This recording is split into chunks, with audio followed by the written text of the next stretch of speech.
بینندگان عزیز تلویزیون ملی ایران، امروز مصاحبه‌ای دارم برای دومین بار با آقای لی کاپلان که ایشون رو معرفی خواهیم کرد و راجع به مسائل نفوذ جمهوری اسلامی و اخوان المسلمین و مخصوصا جمهوری اسلامی در کالج ها و در مساجد هست. راجع به این بیشتر صحبت میکنیم امروز و از اون دعوت کردیم و برنامه امروز من توجه بفرمایید. از مهر شما سپاسگزارم.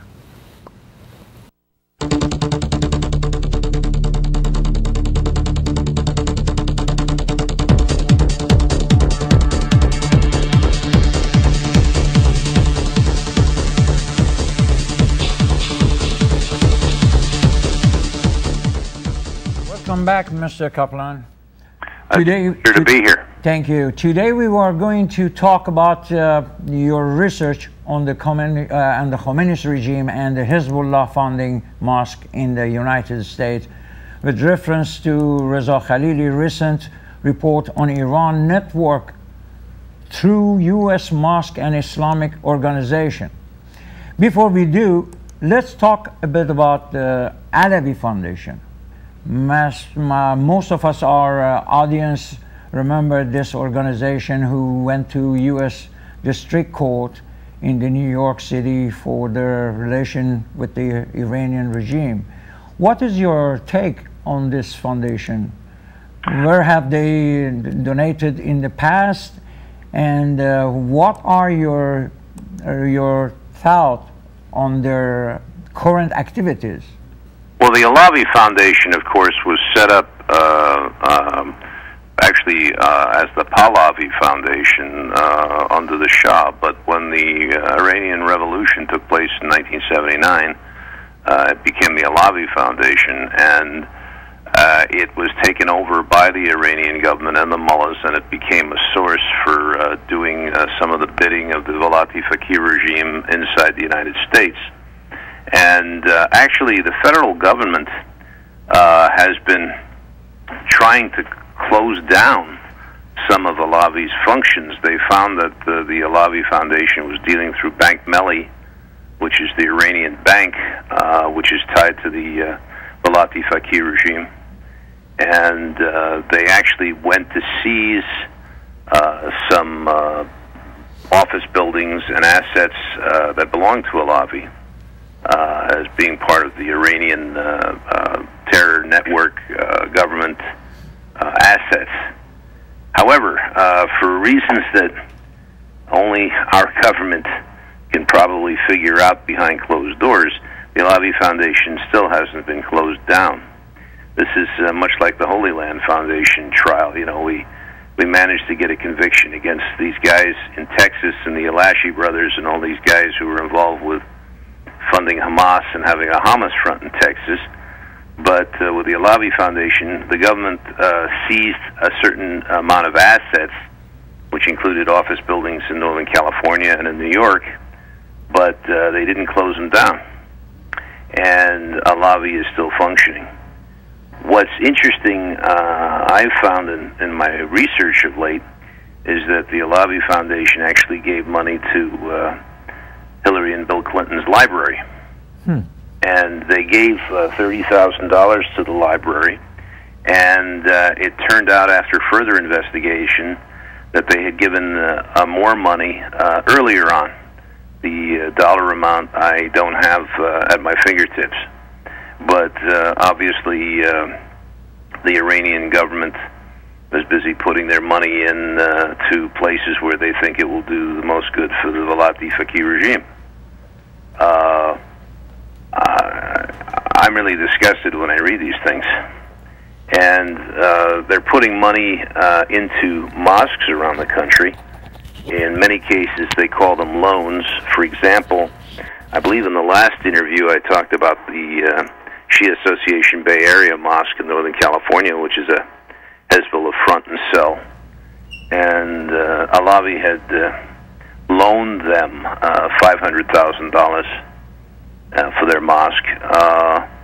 And the thing is about these loans is I have a feeling that they become forgiven after a certain amount of time. So they're really funding. There's another mosque down in Maywood, California, that the Alavi Foundation paid. I think it was about $270,000, $260,000 or $270,000 to pay off the mortgage on the mosque. And the reason why Alavi is putting out this money, of course, is to develop a following for the Velayat-e regime. So it's one reason why this war goes on and will go on forever and ever and ever, because we're allowing the enemy to fund the war against ourselves. And that's because we have certain special interests in the country who would rather have the money than support the national interest. The Alavi Foundation actually has extended itself also not just into the mosques but into the colleges as well. Yeah, they are. It's a long time. It's not new. Yeah, well, that's just it. I believe they gave about $3.1 million to some of the colleges in America. Supposedly, the money isn't supposed to be going to individual Iranian professors at the colleges who promote the Velayat-e regime also.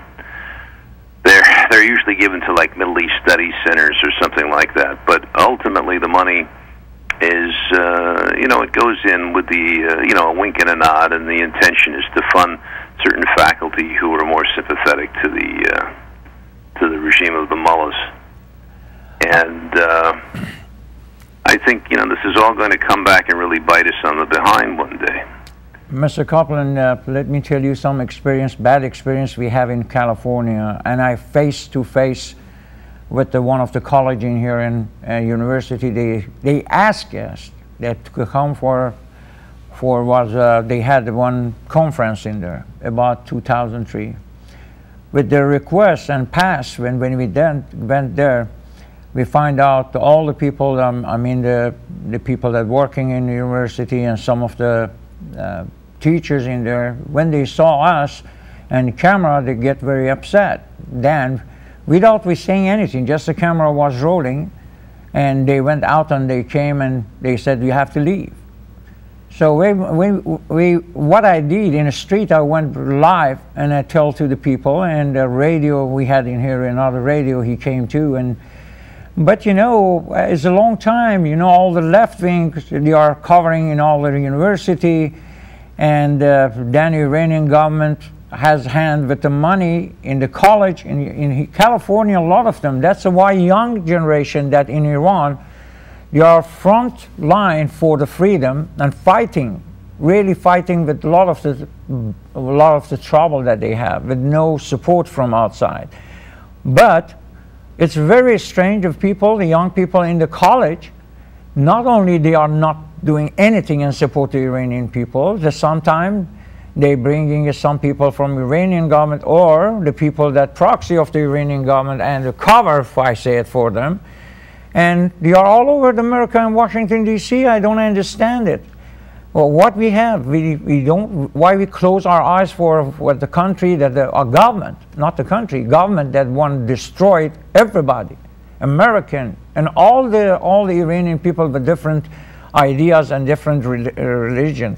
Let me ask you, do you believe that Iran has joint operation with Hezbollah in mosque in the U.S.? And how the regime and Hezbollah generally working together on this? Well, I couldn't tell you the specifics of how they're working together, but one thing is clear. Obviously, the mosques and the colleges too, through the Muslim Students Association, and allied also with some of the Sunni Palestinian groups, because as you know, the Iranians are Shiites, but where they can ally themselves with anti-American groups, they'll do it. And the question is, the FBI believes that they have cells all over the country, and I do too. The mosques are part of this. For example, Saba is a mosque where some of the leadership of the mosque have involvement with Hezbollah back home, or they're linked to the IGRC, the Revolutionary Guards. At the same time, on the college campuses, you have organizational groups there's a lot of things going on because of the internet. That's one of the things too. I did an article on HomelandSecurityUS.com, the Northeast Intelligence Network, where I talked about the imam's son at the Saba Mosque, who seems to be a forthright young man of 17, who's the imam's son. But after we did some research into the boy's social media on the internet, we saw a multitude of websites which had jihadist and Khomeinist leanings on them. Now, I'm not just talking about public opinion or propaganda in favor of the Velayat-e regime, but I'm talking about things that promoted terrorist entities. Things like fight the Zionists, which are of course the Jews. Fight the Nawasib, which of course are the Saudis, because they're considered the enemy because they're Sunnis.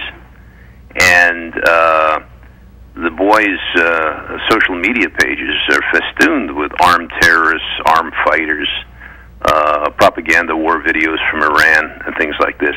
Now, it's easy for people to say, well, it's a free society and people can express their opinions and things like that. That's true.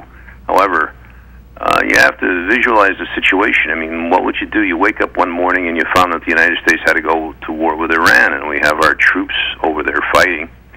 And with the inspirational media and stuff that they do in the mosques, that's going on in the schools, and that's going on the social media, on the internet, it's not a hard stretch to figure that these young people would take up arms for the mullahs and the leadership and do attacks within the United States. I think that's one of the reasons why the Obama administration is treating Iran to some degree with kid gloves. As they talk about developing a bomb, I think the U.S. position is that they're reluctant to really go head-to-head because they fear Iranian cells within the United States of America. It's hard for a lot of people to understand this too, because I eat, breathe, and sleep this stuff.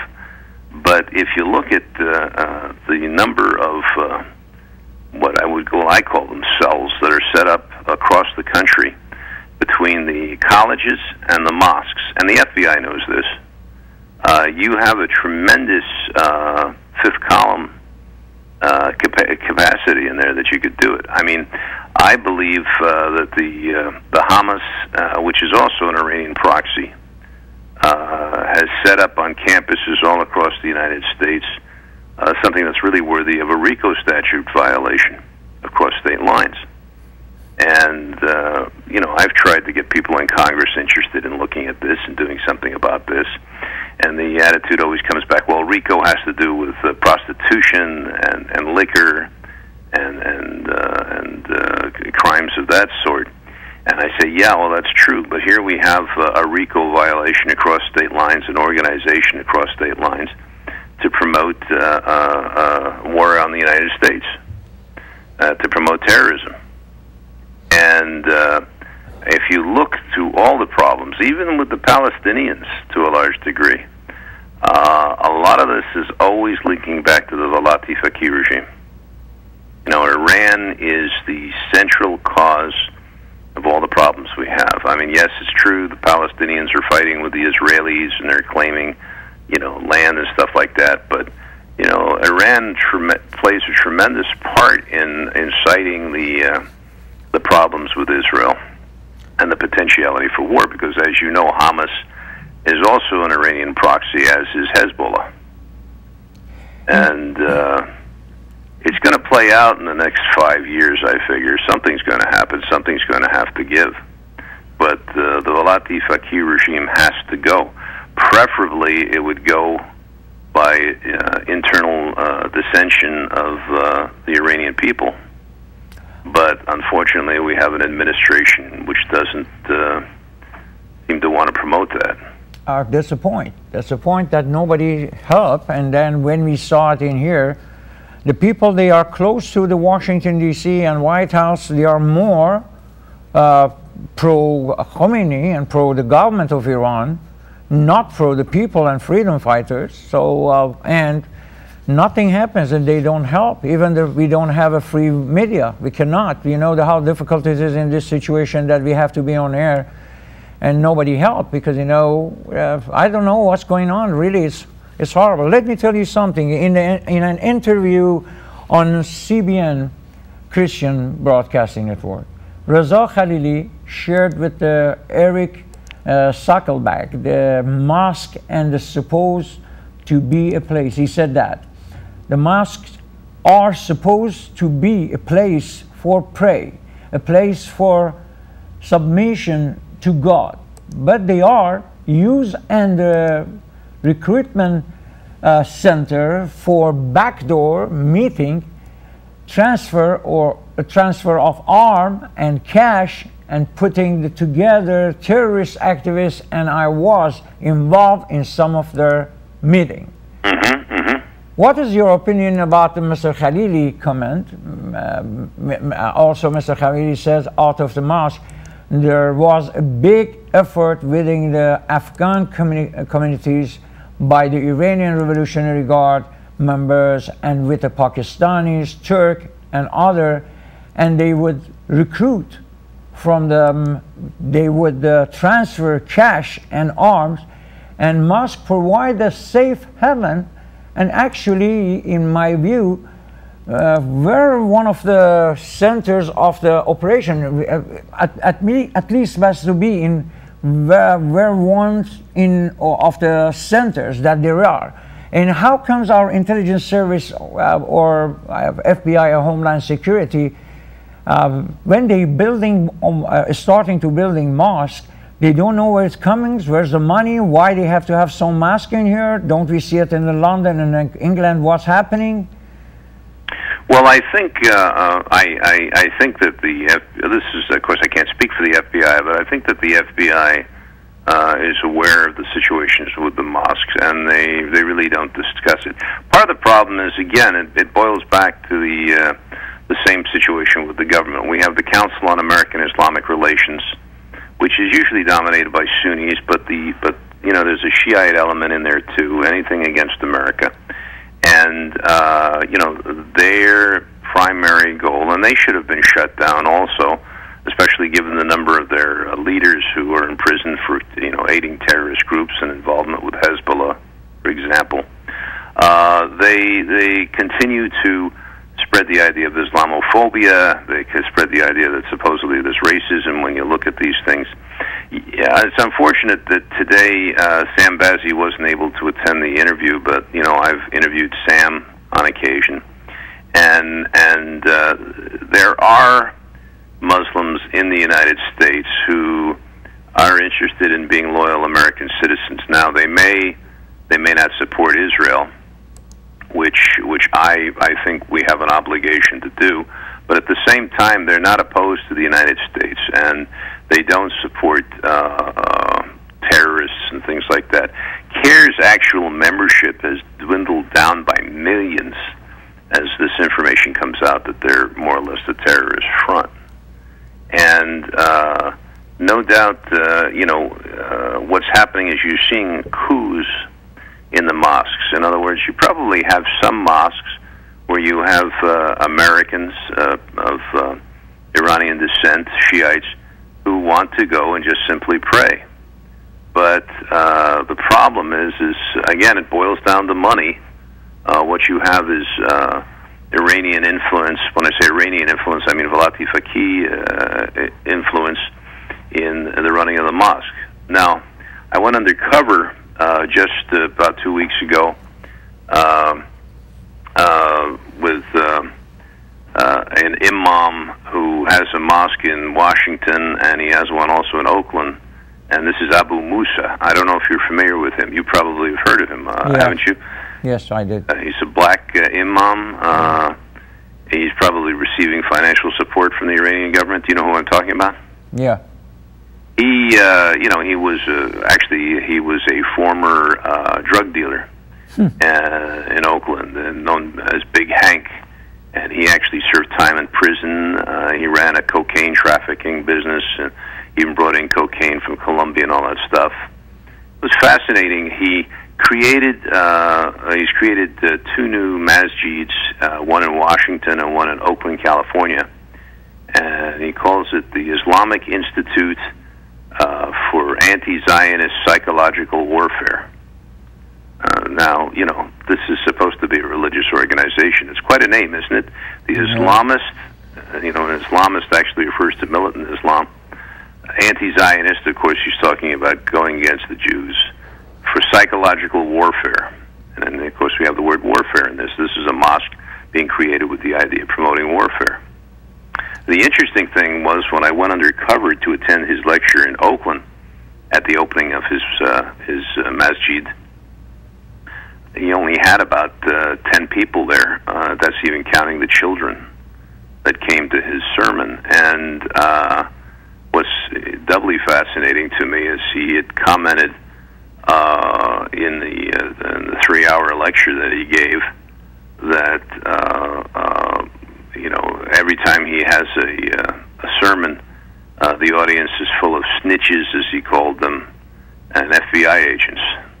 It's funny because when I was in there undercover, there was a colleague of mine also there in undercover. So that meant out of the 10 people in the room, let's deduct the children and say out of the 8 people in the room, 2 of us at least were what he called snitches or undercover people. And actually, it wouldn't surprise me if the FBI has somebody in there also. So, you know, here's a guy who really doesn't have such a great following. However, what I find interesting is that the local mosques had given him a lot of support. And in his 2-hour sermon, he said some very interesting things, because he said that the mosques support what he does, which is he's promoting, you know, anti-U.S. activity. He's promoting war against Israel in the Middle East. He's promoting opposing American soldiers in the Middle East. He's set up more or less, at the very minimum, to do propaganda against America within the United States. And he said, as he referred to them, the mainstream mosques, he referred to them as cowards, because he said that when he passed out his literature at mosques in Washington, for example, everybody says they support him and they like what he's doing, but they don't want to be recognized as being involved with the jihadist element. And he kept referring to them as cowards. By the way, there'll be a 2-hour undercover video of his lecture on the American Center for Democracy website, acdemocracy.org. It'll be up in about a week or so. So your listeners, if they want to go to that website, that's Rachel Ehrenfeld's website. She does a lot of research about terror financing, and they'll be able to watch the lecture and listen to it. I will do so.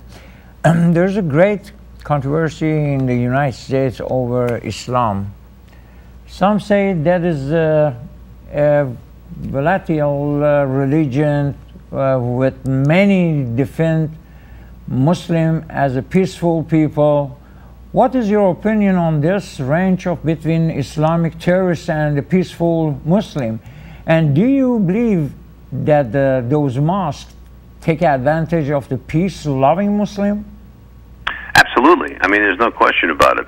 The fact of the matter is, I would say probably 90% of the people who attend the mosques would never pick up a bomb or would never, you know, plant bombs for terrorist attacks, or would attack people or shoot at people. But where the problem occurs is that they won't speak out against the 10 or 20% that will. The other problem, which is very bad, is that with the influence from the Velayat-e regime and the Palestinian radicals and the Hamas and the Hezbollah and all this stuff, is that they're appealing and creating a sense of identity for the youth in the mosques, because you know it's the youth in the mosque which is the real danger. Now, for example, I did an article about a month ago about Nabi Raza Mir, who is the imam at the Shia Association Bay Area Mosque in San Jose. Mm-hmm. Yeah. And that particular mosque, for example, the previous imam there was a man named Rafiq Laboon. And Rafiq Laboon was apparently involved with Hezbollah money laundering schemes with credit card fraud. He ultimately was caught by the FBI. He went to Lebanon, where he was probably working with the Hezbollah. Then he came back to the United States for what was supposed to be a 2-week visit to family, and he was grabbed by the FBI. They stung him and they got him, and he actually is in prison now, specifically for credit card fraud. They don't say it has to do with the Hezbollah credit card scam to raise money for terrorism, but they convicted him, and a jury convicted him of credit card fraud. The problem with the Saba Mosque, for example, is that the leadership of the mosque, the imams, the executives in the mosque, the business leaders in Silicon Valley in the mosques, are all trying to get money to get him released and get him out of prison. The same thing happened with the current imam there, Naba Razamir. He ostensibly went back to his native village in Alipur in India to visit his sick mother, was the story. And, you know, it shows that the government must have more information than they let on, because when he tried to re-enter the United States, the Homeland Security Department, which included Janet Napolitano and Hillary Clinton and even Eric Holder, did not want to let him into the country again. And I don't know if you follow this stuff, but these are people who tend to be remarkably in the camp of those who talk about Islamophobia and things like that. Especially Eric Holder. You know, he wanted the prisoners released from Guantanamo, for example. And the fact that these 3 individuals didn't want him back in the country wasn't enough to keep him out of the country, because when he wanted to come back, the Saba Mosque managed to hire 2 attorneys who are members of the National Lawyers Guild, which is you know, an old communist front group from the 30s started by Joseph Stalin. And they sued not only the Homeland Security Division, ICE, which is the Immigration Department, but they also sued as individuals Hillary Clinton, Eric Holder, and Janet Napolitano to let him back in. And unfortunately, a Jewish, I assume he's Jewish, a Jewish judge, Jeremy Fogel, found in Mir's favor and let him back into the country. So he's back at the mosque.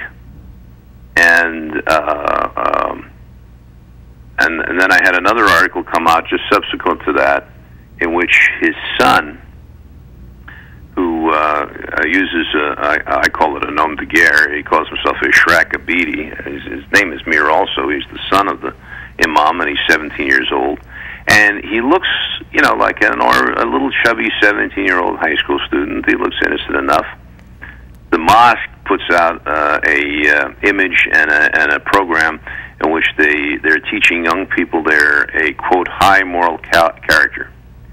And, of course, the imam's son is the #1 youth example to the other youths there.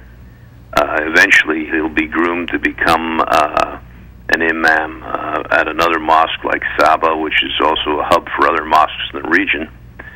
And, you know, we went on the web and we looked at the social media sites that are being run by Ishraq Abidi, Mir's son.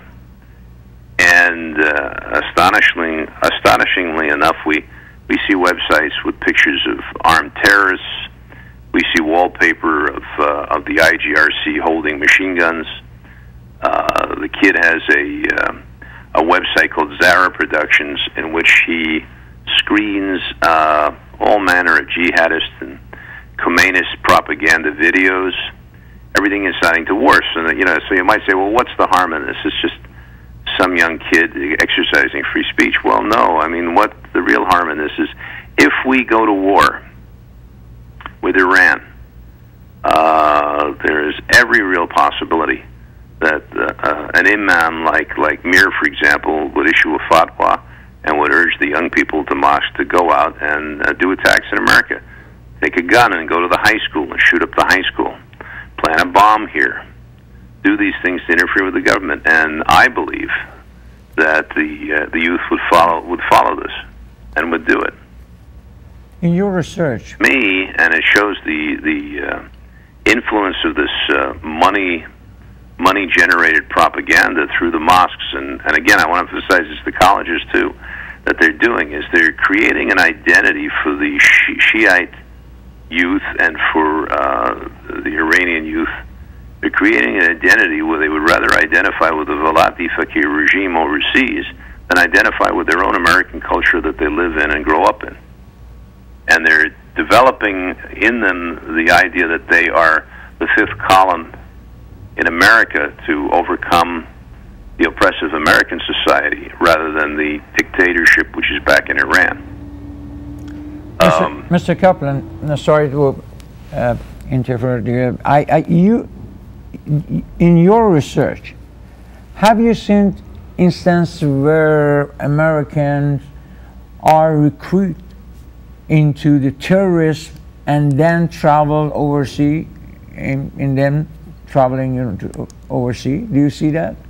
Of course, we have like Adam Gadan, for example.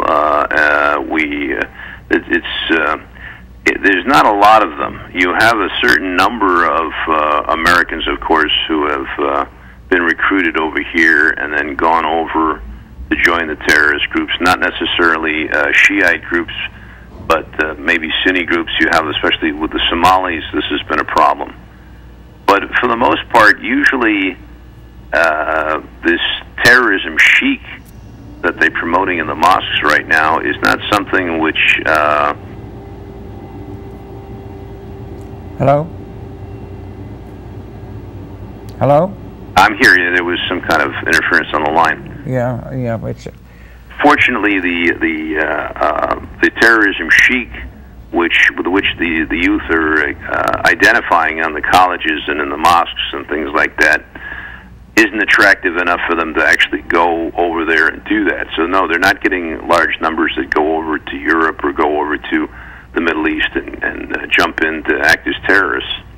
But as I said, they're still here, and their presence here is, I think, a greater threat to us than anything they could possibly do overseas.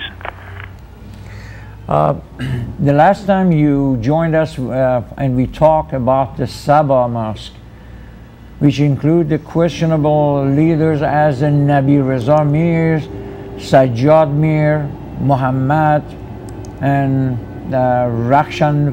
Rakshandaru, and Imam Rafiq Labun. Who are some of the other questionable Islamic leaders in the United States? Any? Well, one of the guests they've had frequently at the Saba Mosque has been Asad Jaffrey, who's actually an imam in Canada. And again, from Canada, he's promoting the Velayat-e regime, and he's promoting Ali Khamenei, and he's promoting the Khomeinist ideas and regime. And of course, he comes, inspirational speaker at the Saba Mosque. I'm sure he's speaking at other mosques too. Of course, we've discussed Abu Musa, who actually, when you get down to it, the guy is really, I guess the best term in English would be he's a punk. I mean, he's a former criminal, a former drug dealer.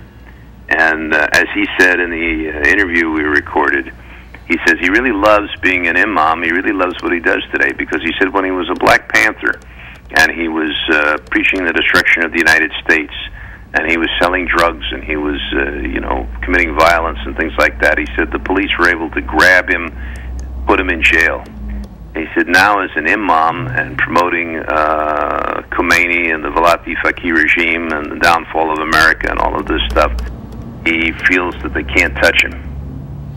And that's true. That's what's going on. They can't touch him right now. They can't touch the youth too. The FBI, I'm sure, is aware of the mosques. They're aware of the threat.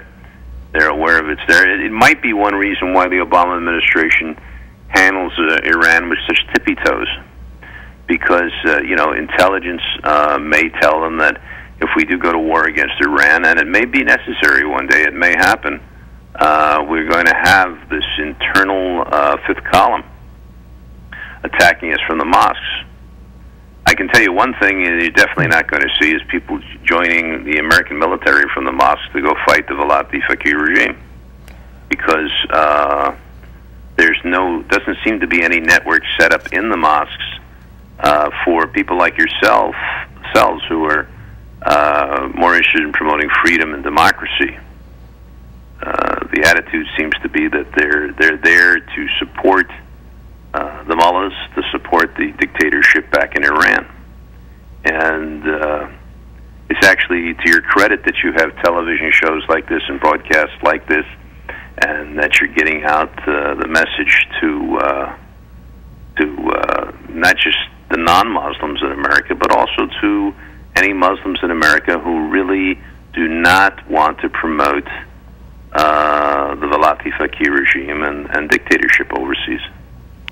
Mr. Kaplan, these people that you mentioned, their name, are they any in California, New York, Washington, D.C., Atlanta, or other major cities we should be observing?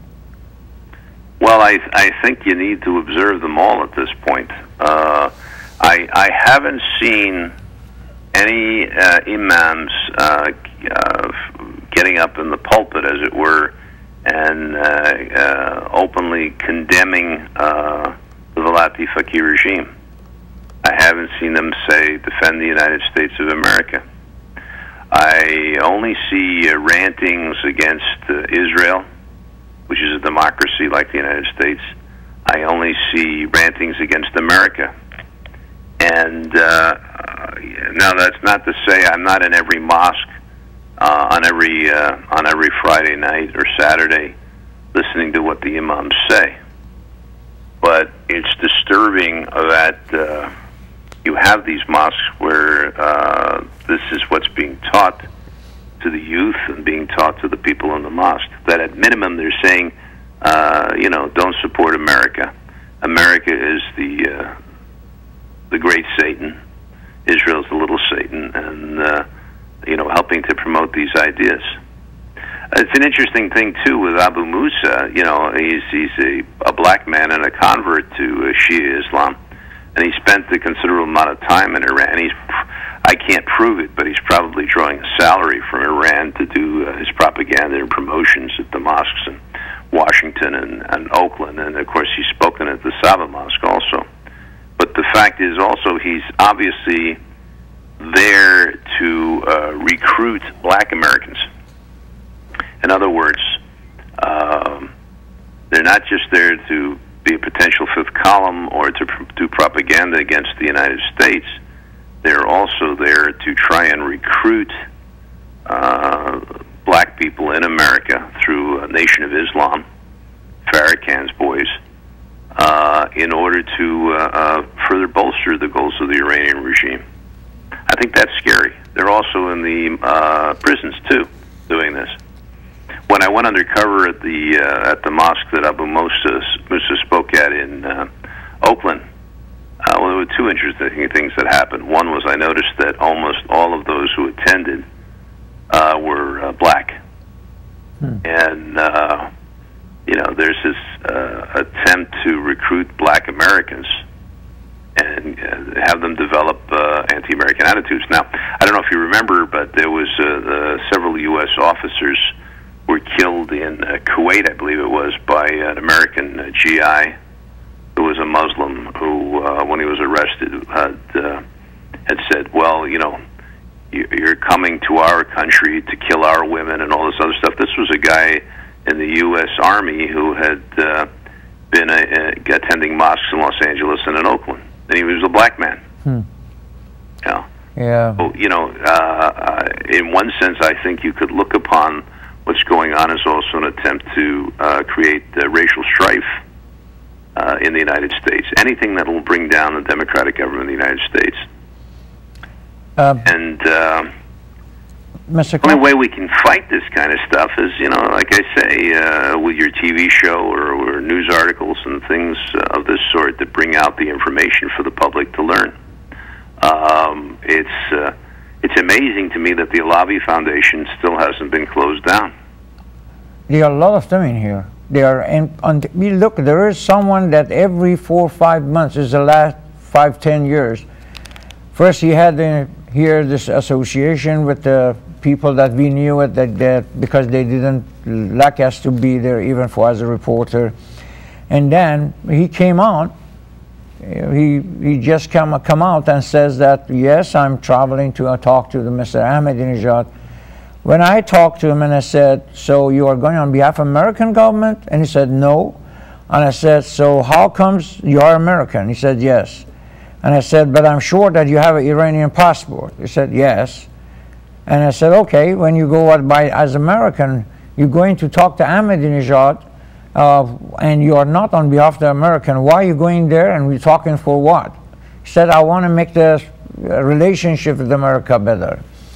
But this guy, all the years that he's here with his group, they have an organization, they have the money, and every year they have a 5, 6, every sitting that they have, every conference that they have, it costs a lot of money. But most of them, they get the money, you know how it is, the cover, they will get it from the normal people, and most they have it in their pocket, already came from somewhere, some government.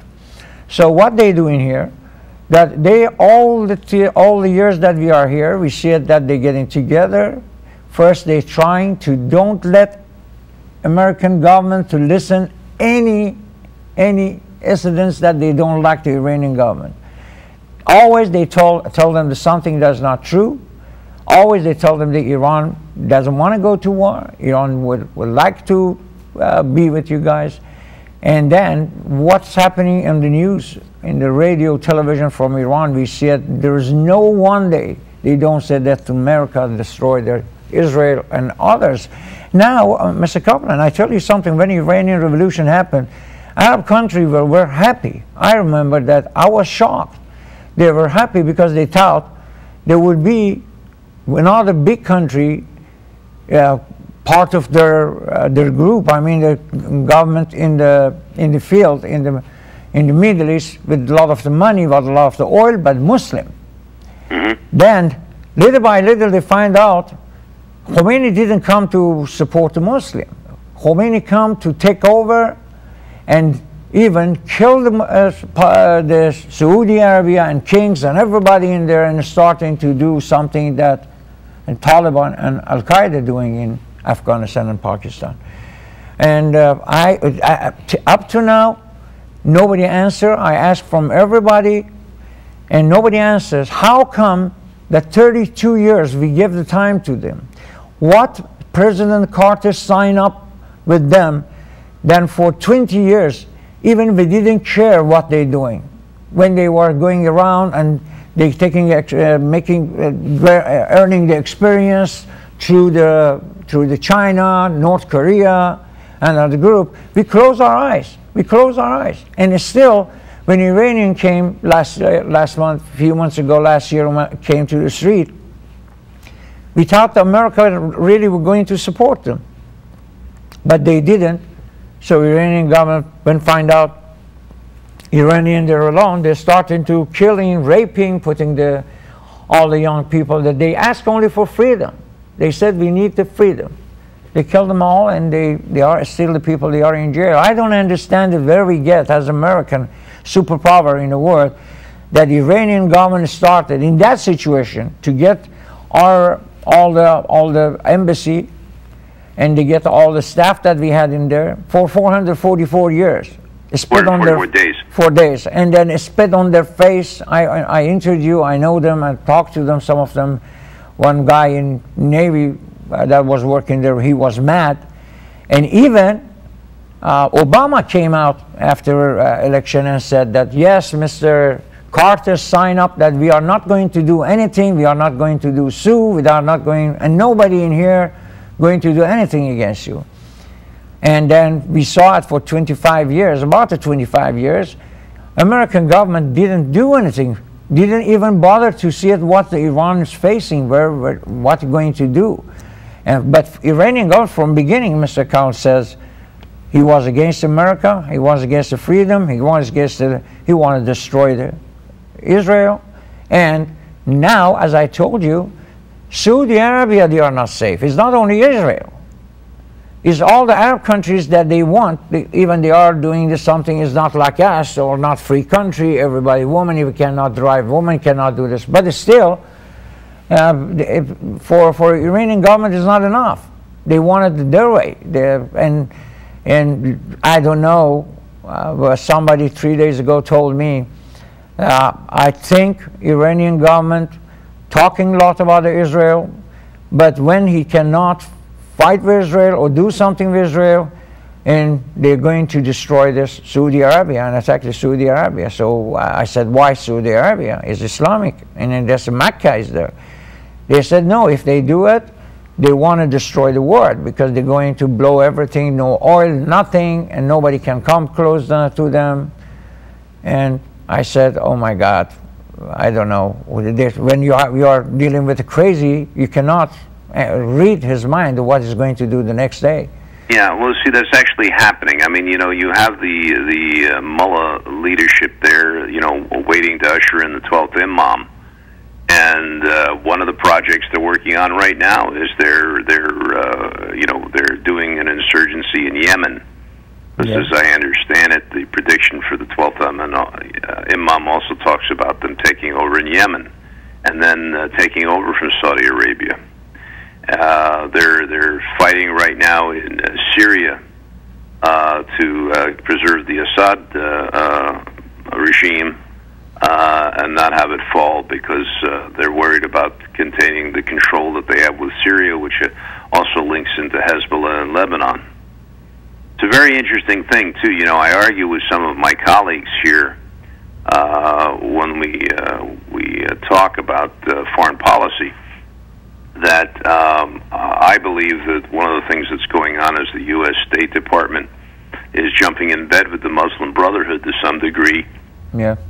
And the reason why is they know that there's an animosity between the Sunnis and the Shiites. And it's hoped that by supporting the Sunnis during the Arab Spring riots, particularly in Syria, that supposedly they'll eventually get rid of the Assad regime and counter a Shiite Iranian influence in Syria and hasten maybe the demise of Hezbollah. And it's certainly not an implausible thing. I mean, one of the things I had said in one of my articles was there's a very real possibility that the fact that we were able to get bin Laden was actually a payoff by the Muslim Brotherhood in order to get what they want in terms of overturning the Assad regime and countering Iran. It's certainly a possibility that that was the case. And one of the things I said in the article also was I said, look out in the next year and see if we don't get Zarqawi also, you know, the second in command, who will be handed it over to us by the Muslim Brotherhood. People say, well, what about Israel? Isn't Israel a U.S. ally? I say, well, I think the State Department's policy is that Israel can twist in the wind. In other words, Israel will just have to be on the sideline, whatever happens. But there's a very real possibility that the State Department is trying to ally itself with the Muslim Brotherhood. We see this going on in Bahrain also. For example, the Saudis are trying to shore up the government there against Iranian influence. And as you know, there's a lot of Shiites and Iranians in Bahrain also. So, you know, this is how things are playing out there. Obviously, you know, we've got a major threat from Iran looming there. If Iran attacks Israel, or even if Iran was to defeat Israel, one of the things that's always axiomatic about dictatorships, and this goes for Hitler, this even goes for Napoleon for that matter, is that dictatorships always have to expand. They always have to be constantly expanding and exporting their revolution. And, you know, it's funny, I was thinking the other day, I remember back 40 years ago when the Shah fell. And I remember I was in a different line of work back then, but I worked at the colleges. And I would go to the colleges, and the colleges were just jam-packed with Iranian students. And some of them were very nice, and you know, they were glad to meet Americans and learn from American society. I remember I had one young student, I was a young man myself, who talked to me about how they spoke Farsi and everything that was going there. And these were the students in America. And then they used the American college system back then to promote the downfall of the Shah. Mm-hmm. And they used notions of democracy and freedom of speech, and they claimed that the Shah was torturing people, and that there wasn't democratic principles, and that they wanted to overthrow the Shah. Ultimately, they did overthrow the Shah, and what the people got was they got the mullahs. And I remember I had a few years after that, I had all Iranian employees working for me. I had a business, and one of the gals who worked for me then was telling me how her grandfather had told her that when the Shah came into power and the mullahs lost power back in the 50s, that there was an imam hanging from every light post in the streets, because the people had had enough of the Islamists. And you know, it went in cycles. The Shah came in, and I'm not defending the Shah if the Shah was a dictator. The only good thing I'll say is that at least the Shah was pro-American, and he wasn't anti-Israel.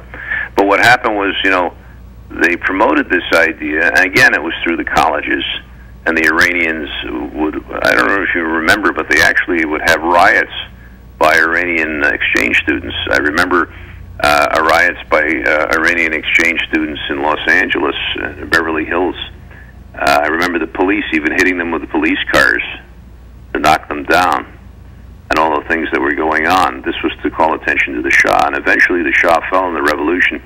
And maybe the students thought that they were going to get more democratic principles or what, but what happened was the imams took over. And today we have that same type of a situation.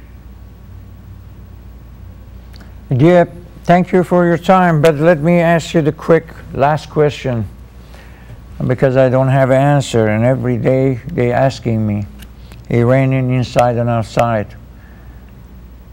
I'm sorry, could you say that again? I couldn't make it out. There is a question that Iranian, they asking me outside and inside in my show, and outside from outside Iran. They asking me, do you think that this government will leave, or if Iranian come to street and they're starting to torturing, killing, is anyone in the world to stop this bloodshed and support the Iranian?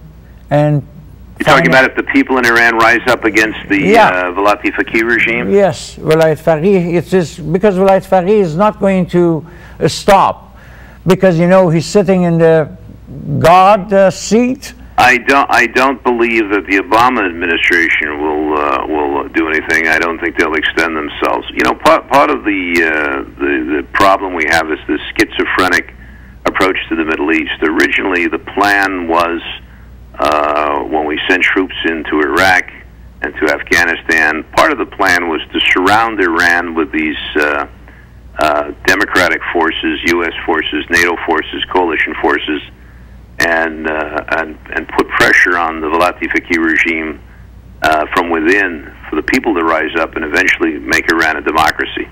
The only way I see that happening is an invasion, the same as with Germany during World War II. And I can tell you that nobody in the current administration in Washington is interested in anything like that. So, you know, we have to bide our time and see what happens. I think if we live long enough, another 50 or 60 years, people in Iran may get fed up enough with the mullahs to try and overthrow the government. But that's another reason why they're promoting the missiles and the nuclear weapons and the expansion. Because, as I said, dictatorships always have to expand. Hitler always had to take over another country in Europe. The Japanese had to take over the Pacific. They had to take over China. This is a trait of fascism, and it really is fascism that we're dealing with here.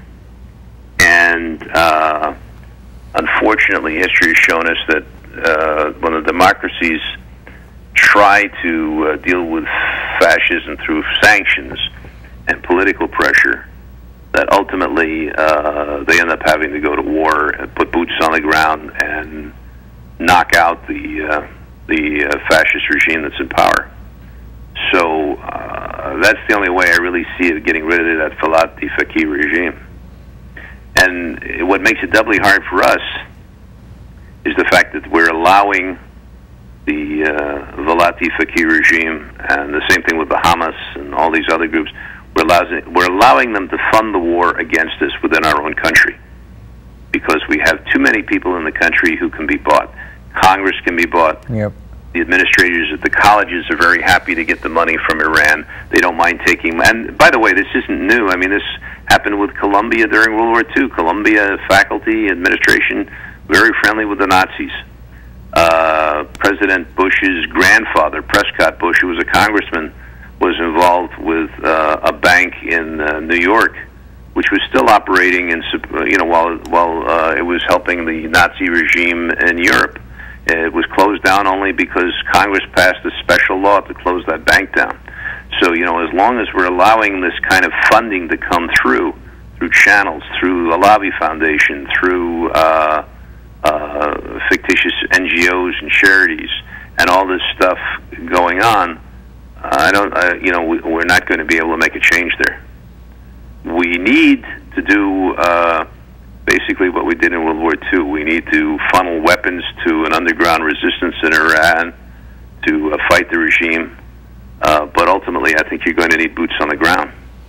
And if the Iranians develop atomic weapons, which they may already have, it makes the real solution impossible to achieve.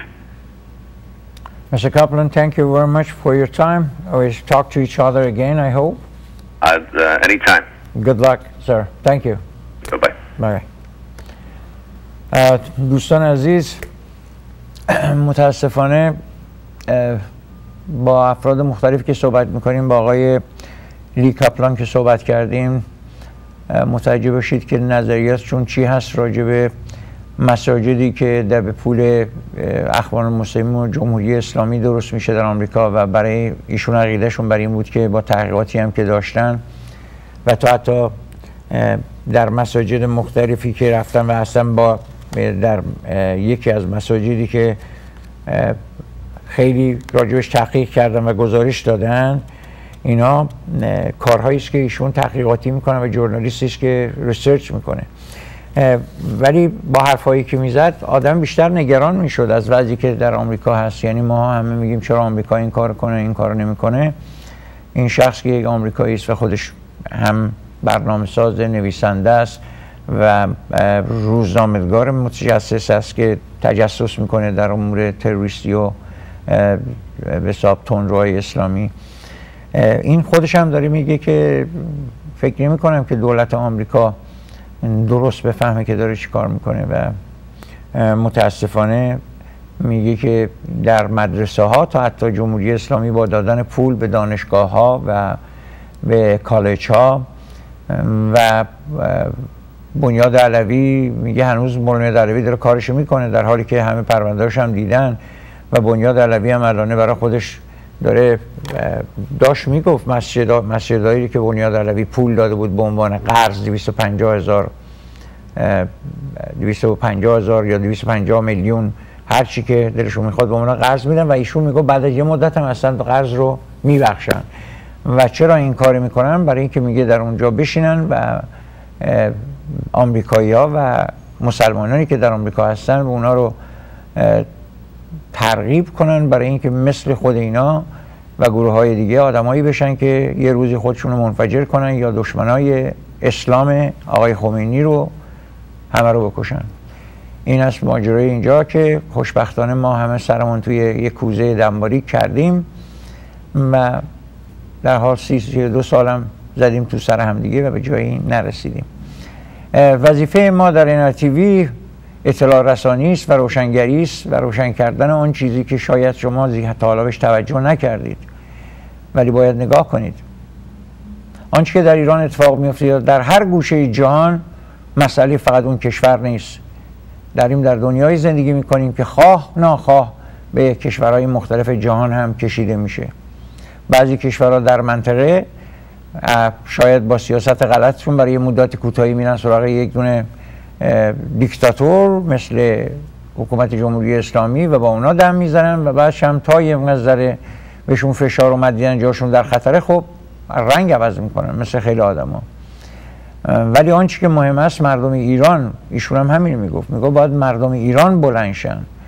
خب چون تخصص ایشون چیز دیگه بود، در اینجا دیگه سوالایی که ما باید میکردیم که مردم ایران چطوری بلند شن. وقتی مردم ایران بلند میشن، یه حکومتی که هم پول دستش گرفته، پول نفت گرفته، سپاهی که همه چیز کشور رو تحت اختیارش گذاشته و بعد دیگه کسی نمیتونه تا حتی اگه لازم بشه که نمیدونم امام رضا هم آتیشش بزنن میزنن، مهم نیستش که، فقط مهم نیست که آقای خامنه‌ای باشه. در زمانی از اسم اینا استفاده میکنن که بتونن کاراشون انجام بره، ولی خودشون اگه باور داشتن به یک دینی وجود داره، خدایی هست و انسانیت هست که به اینجا نمیرسوندن که. ولی آنچه که مهم است دارن میگن که مردم ایران باید خودشون بلند شن. مردم ایران، ولی خب آیا مردم ایران در بیرون گروهی رو دارن که اگه مردم میرن و تو خیابون و میخوان حکومت و این حکومت رو دیگه نمیخوان، در دنیا ازشون حمایت بشه؟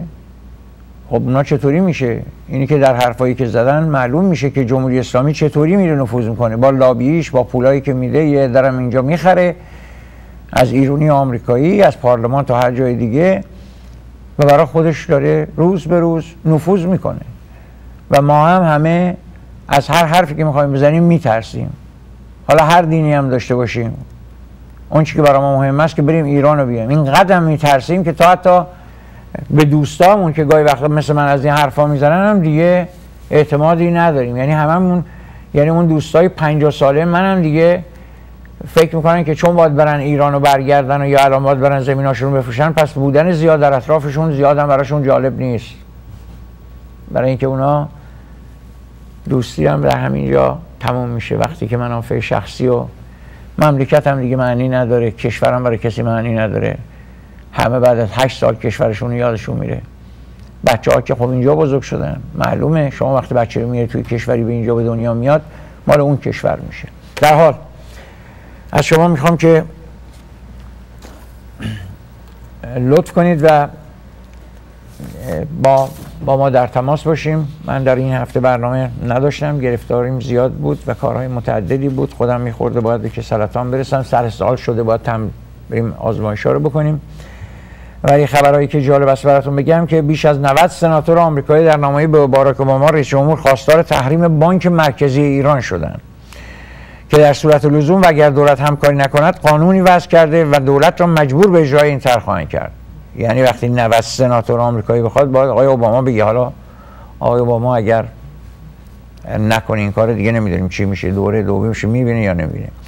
به نوشته روزنامه وال استریت جورنال و گفته برخی مقامات دولت کنونی و پیشین ایالات متحده در صورت اجرایی شدن تحریم بانک مرکزی جمهوری اسلامی، نظام مالی ایران به صورت کامل از نظام مالی جهان جدا شده و دولت حاکم بر ایران از دریافت ماهیانه میلیاردها دلار وجوه حاصل از معاملات نفتی خود باز میماند. این گزارش می‌نویسد از نگاه بسیاری از آمریکایی‌ها وارد کردن بانک مرکزی ایران در فهرست سیاه تحریم به منزله گزینه اتمی در جنگ مالی واشنگتن علیه تهران خواهد بود. بعضی از رهبران ایران نیز پیشاپیش اعلام کردند که اجرای چنان طرحی را از جانب دولت آمریکا به عنوان یک اقدام جنگی تلقی خواهند کرد.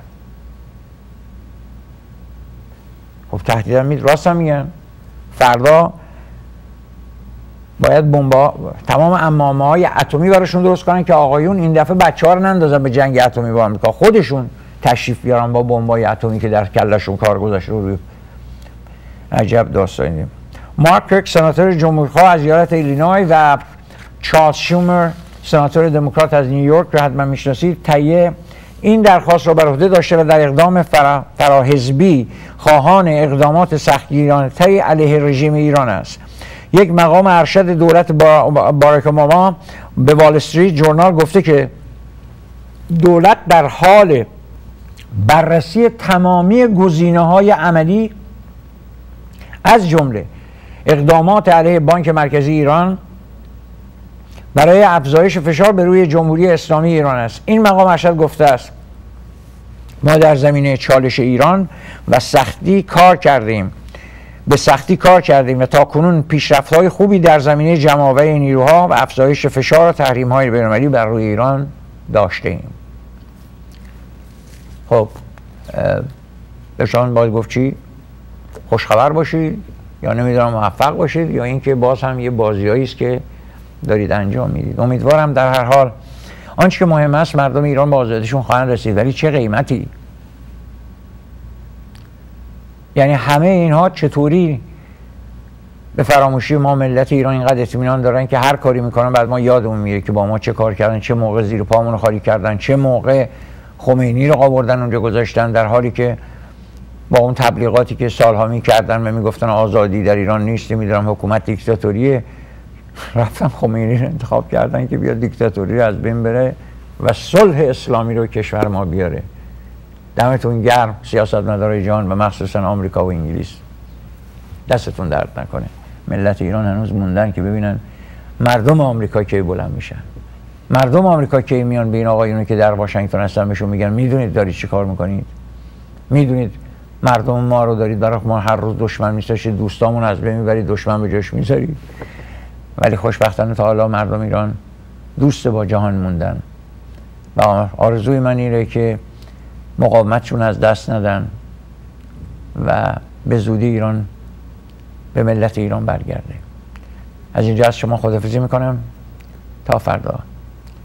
زنده باد ایران، زنده باد آزادی.